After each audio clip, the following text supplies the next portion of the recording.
তাবুর শহরে অবস্থানের মধ্য দিয়ে শুরু হলো হজের আনুষ্ঠানিকতা।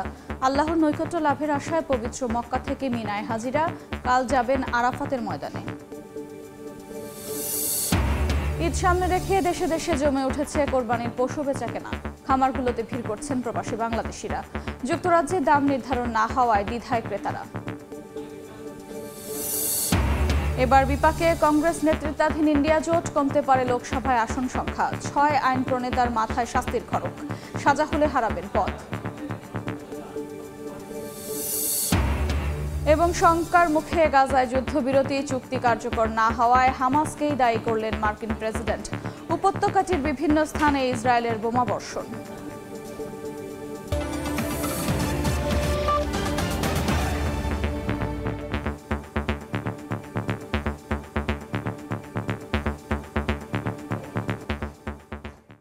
আন্তর্জাতিক সময় সঙ্গে আছে আমি আফরোজা মৌটুসী। ঐতিহাসিক তাবুর শহর মিনায় অবস্থানের মধ্য দিয়ে শুরু হয়েছে পবিত্র হজের আনুষ্ঠানিকতা। আল্লাহর নৈকট্য লাভের আশায় শনিবার মিনা থেকে আরাফাতের ময়দানে যাবেন হাজিরা। এবছর বিশ্বের বিভিন্ন দেশ থেকে ২০ লাখের বেশি মুসল্লি হজে অংশ নিয়েছেন। মিনা থেকে হজের খবর জানাচ্ছেন মুফতি আব্দুল্লাহ তামিম। প্রায় ১৮০টি দেশ থেকে ২০ লাখেরও বেশি মুসলিম হজ পালন করতে এসেছেন এবং মিনার তাঁবুতে অবস্থান করছেন। আজকে ৮ জিলহজ। এই ৮ জিলহজে জুমার নামাজের মাধ্যমে হজের মূল কার্যক্রম শুরু হতে যাচ্ছে। আজ ৮ জিলহজ জুমার নামাজ, আসর নামাজ, মাগরিব নামাজ এবং এশা এবং ৯ তারিখ ফজর নামাজের আদায়ের মধ্য দিয়ে মিনায় অবস্থান শেষ হবে এবং মুসল্লিরা লাব্বাইক বলতে বলতে আরাফার ময়দানের দিকে ছুটে যাবেন। আরাফায় অবস্থানের পরে আবার জামারায় পাথর নিক্ষেপ এবং জামরায় পাথর নিক্ষেপের পরেই মাথা মুন্ডানো এবং কোরবানি করার মাধ্যমে মঙ্গলবারে হজের আনুষ্ঠানিকতা শেষ হবে। এই মিনায় ইতিহাস ঐতিহ্য জড়িয়ে আছে। ইসলামের গুরুত্বপূর্ণ একটি স্থান এই মিনা। এখানে হজরত ইসমাইল আলাইহিসসালাতুওয়াসসালামকে হজরত ইব্রাহিম আলাইহিসসালাতুওয়াসসালাম কোরবানি করতে নিয়ে এসেছেন এবং এই কারণেই হজের এই কার্যক্রম এই জায়গা থেকেই শুরু হয়। এ পর্যন্ত বাংলাদেশ থেকে আসা প্রায় ১৭ জন হাজি ইন্তেকাল করেছেন। সৌদি ধর্ম মন্ত্রণালয়ের পক্ষ থেকে নির্দেশনা জারি করা হয়েছে যে এই প্রচণ্ড খরতাপে এবং রৌদ্রে বের হলে অবশ্যই ছাতা, সানগ্লাস যেন ব্যবহার করে এবং পর্যাপ্ত পানি পান করে। সৌদি আরবের মিনা থেকে মুফতি আব্দুল্লাহ তামিম, সময় সংবাদ। পবিত্র ঈদুল আজহার কোরবানির প্রস্তুতি নিচ্ছেন বিশ্বের ধর্মপ্রাণ মুসলমানেরা। তবে বিশ্বজুড়ে চলা অর্থনৈতিক মন্দা এই প্রক্রিয়ায় প্রভাব ফেলেছে। অনেক দেশে পশুর হাটে গত বছরের চেয়ে ক্রেতার সংখ্যা কম। এমনকি গেল বছর পশু জবাই দেয়া অনেকেই এবছর কোরবানি দিতে পারছেন না। পবিত্র ঈদুল আজহা উদযাপনে দেশে দেশে প্রস্তুত হচ্ছেন ধর্মপ্রাণ মুসলমানেরা। যে স্বার্থহীন ত্যাগের বার্তা নিয়ে এই ঈদ আসে তারই একটা গুরুত্বপূর্ণ অংশ পশু কোরবানি। বিভিন্ন দেশে জমে উঠেছে কোরবানির পশুর হাট। যদিও বিশ্বব্যাপী চলতে থাকা অর্থনৈতিক মন্দার কারণে স্বাদ থাকলেও সাধ্যে কুলিয়ে উঠতে পারছেন না অনেকেই। পাকিস্তানে গত বছরের উচ্চ মূল্যস্ফীতি এবছর অনেকটাই কমে এসেছে বলে দাবি দেশটির সরকারের। যদিও ঈদ উপলক্ষে গরু, ছাগল ও উটের যে হাট বসেছে সেখানে আসা ক্রেতারা বলছেন ভিন্ন কথা। সরকার বলছে তারা মূল্যস্ফীতি কমিয়ে এনেছে, অথচ এখানকার চিত্র একেবারে উল্টো। সবকিছুর দাম ৩ গুণ বেশি। এদিকে বিশ্বের সবচেয়ে মুসলমান জনবহুল সংখ্যাগরিষ্ঠ দেশ ইন্দোনেশিয়া জুড়েও কোরবানি উপলক্ষে মৌসুমি হাটগুলো জমে উঠেছে। তবে এবছর এই দেশটিতেও কোরবানি দিতে পারা মানুষের সংখ্যা আরও কমবে, এমন তথ্যই উঠে এসেছে গবেষণা প্রতিষ্ঠান ডেমোগ্রাফিক অ্যান্ড পভার্টি স্টাডিজের এক গবেষণায়। অধরা শ্রেয়সী অথই, সময় সংবাদ। দুর্বল হতে পারে মোদি বিরোধী ইন্ডিয়া জোট, কমতে পারে অন্তত ৬ জন নির্বাচিত সদস্যের সংখ্যা। আর তাহলে কংগ্রেস নেতৃত্বাধীন ইন্ডিয়া জোটের মোট আসন ২৩২ থেকে কমে দাঁড়াবে ২২৬-এ। জানিয়ে বেশ চিন্তিত জোট শরিক সমাজবাদী পার্টিও। দেশটির গণমাধ্যমের দাবি ৬ সংসদ সদস্যের বিরুদ্ধে ঝুলছে আদালতের শাস্তির খাড়া। সাজাপ্রাপ্ত হলেই পদ হারাবেন তারা। শুধু তাই নয়, উত্তরপ্রদেশে পিছিয়ে থাকা বিজেপি ফের এগিয়ে যাবে অঙ্কের হিসেবে। ভারত থেকে বিস্তারিত জানাচ্ছেন সুব্রত আচার্য। চলতি বছরের লোকসভা নির্বাচনে 400 আসনের টার্গেট পূরণ হয়নি ভারতের প্রধানমন্ত্রী নরেন্দ্র মোদীর। এমনকি দলগতভাবে 300 আসনের গণ্ডিও অতিক্রম করতে পারেনি তার দল বিজেপি।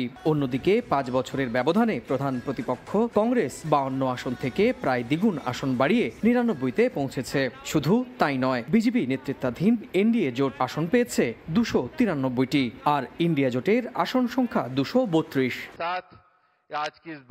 গেল 10 বছরে মোদীর একক রাজত্ব কিছুটা ম্লান। এবার সংখ্যার হিসেবে সমালোচকরাও খোঁচা দিতে ছাড়ছেন না বিজেপি নেতাকে। তবে এবার কিছুটা উল্টো চিত্রের আভাস দিচ্ছে দেশটির গণমাধ্যম। বলা হচ্ছে, মোদীর দলের খুব কাছে থাকা সত্ত্বেও ইন্ডিয়া ব্লকের মধ্যেই মারছে চিন্তার ভাঁজ। কেননা জোটের অন্যতম বড় শরিক দল সমাজবাদী পার্টির 7 থেকে 8 জন নির্বাচিত আইন প্রণেতা আদালতের শাস্তির মুখোমুখি। আর তা কার্যকর হলে পথ যেতে পারে গ্যাংস্টার নেতা আফজাল আনসারির। সমাজবাদী পার্টির হয়ে নির্বাচনে জয়ী হয়েছেন তিনি। একই দলের আরেক নেতা ধর্মেন্দ্র যাদবের বিরুদ্ধেও রয়েছে 4টি ফৌজদারি মামলা। বাবু সিং কুশওয়ার নামের আরেক শীর্ষ সমাজবাদী পার্টির নেতাও দুর্নীতির মামলায় অভিযুক্ত। এছাড়াও রয়েছেন রামভুয়াল নিষাদ, চন্দ্রশেখর আজাদ, ইমরান মাসুদ, ধর্মেন্দ্র সিং এর মতো একাধিক অপরাধমূলক মামলায় দোষী সাব্যস্ত নির্বাচিত সদস্য। ভারতের আইন অনুযায়ী আদালতে 2 বছরের বেশি কোনো ব্যক্তি দোষী সাব্যস্ত হলে তার সংসদ সদস্য পদ খারিজ হয়ে যায়। সুব্রত আচার্য, সময় সংবাদ, ভারত। এবার কিউবা বন্দরে অত্যাধুনিক সাবমেরিন পাঠালো যুক্তরাষ্ট্র। বন্দরটিতে রুশ যুদ্ধজাহাজ ও সাবমেরিন নোঙরের পর মার্কিন ডুবোজাহাজ পাঠানোর ঘটনায় নতুন করে উত্তেজনা দেখা দিয়েছে। এতে দুই দেশের নৌবাহিনী মুখোমুখি অবস্থানে আসতে পারে বলে আশঙ্কা আন্তর্জাতিক নিরাপত্তা বিশ্লেষকদের। ইউক্রেন যুদ্ধ ঘিরে পশ্চিমা বিশ্বের সঙ্গে উত্তেজনার মধ্যে বুধবার কিউবার হাভানা উপকূলে পৌঁছায় রুশ সামরিক বাহিনীর রণতরীর একটি বহর। এতে আছে রাশিয়ার যুদ্ধজাহাজ ও পারমাণবিক শক্তিসম্পন্ন সাবমেরিন কাজান সহ 4টি নৌযান। তবে রুশ সক্ষমতার এই প্রদর্শনীকে মোটেও সহজভাবে নেয়নি যুক্তরাষ্ট্র।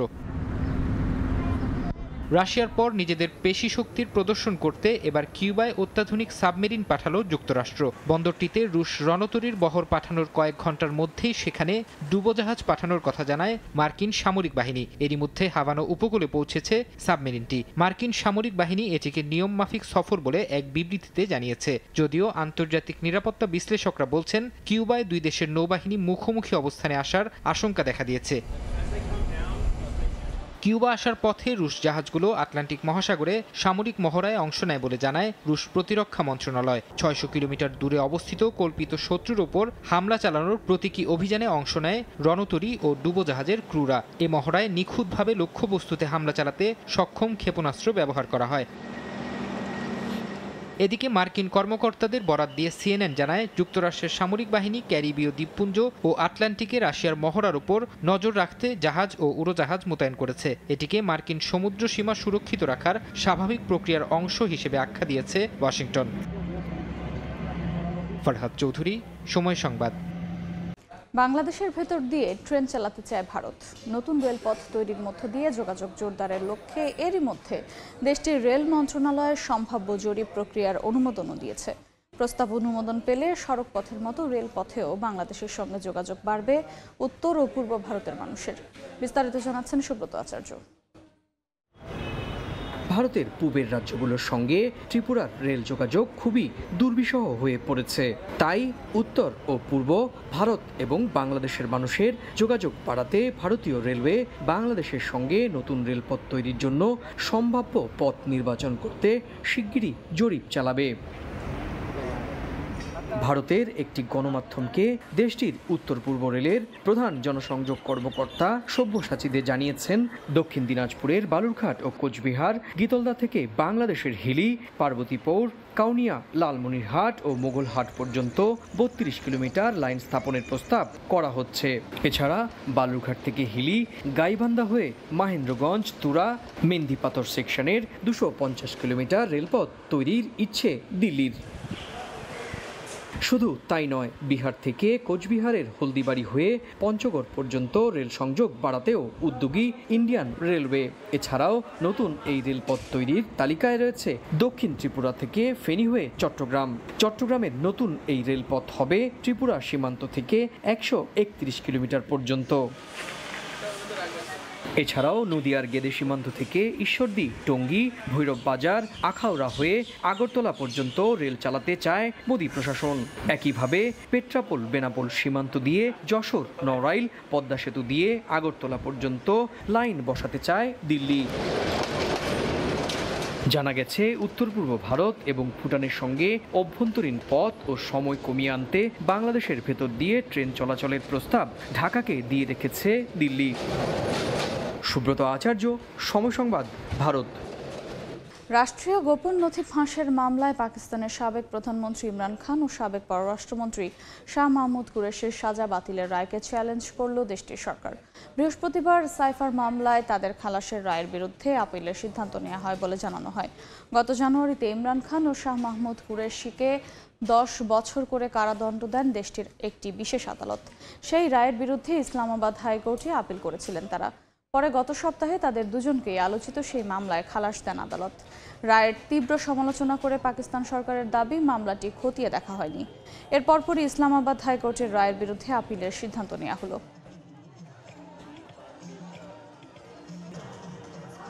ইলন মাস্কের চাহিদা অনুযায়ী তাকে বেতন দিতে রাজি হয়েছেন টেসলার বিনিয়োগকারীরা। মাস্কের বেতন $56 বিলিয়ন করতে সম্মত হয়েছেন তারা। সেই সঙ্গে টেসলার সদর দপ্তর ডেলাওয়্যার থেকে সরিয়ে নেওয়ার পক্ষে ভোট দিয়েছেন প্রতিষ্ঠানটির বিনিয়োগকারীরা।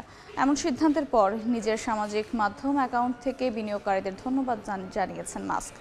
এর আগে চলতি বছরের জানুয়ারি মাসে যুক্তরাষ্ট্রের ডেলাওয়্যার অঙ্গরাজ্যের একটি আদালত মাস্কের বেতন প্রয়োজনের তুলনায় অতিরিক্ত বলে রায় দিয়েছিলেন। পাশাপাশি মাস্কের সঙ্গে নতুন করে চুক্তির আদেশও দেন আদালত।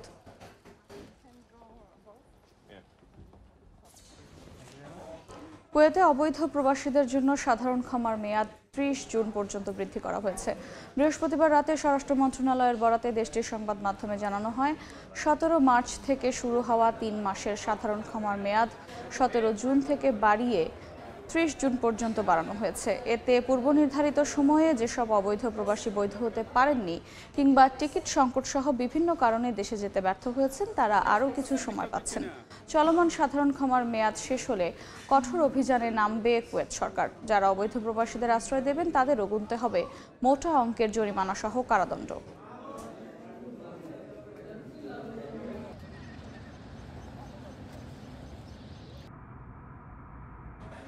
আন্তর্জাতিক সময়ের শীর্ষ সংবাদ জানিয়ে দিচ্ছি আরেকবার।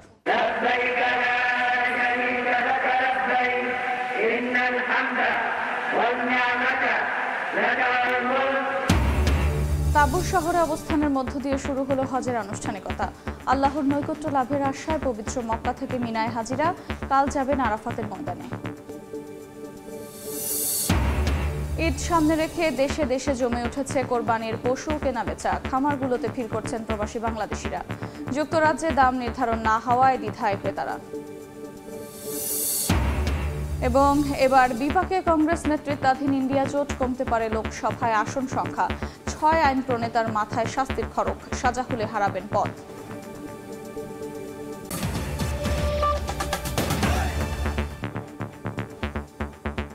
এই ছিল আন্তর্জাতিক সময়। এরপর সময় সংবাদের সঙ্গে থাকবেন খান তাজনিন হাসান।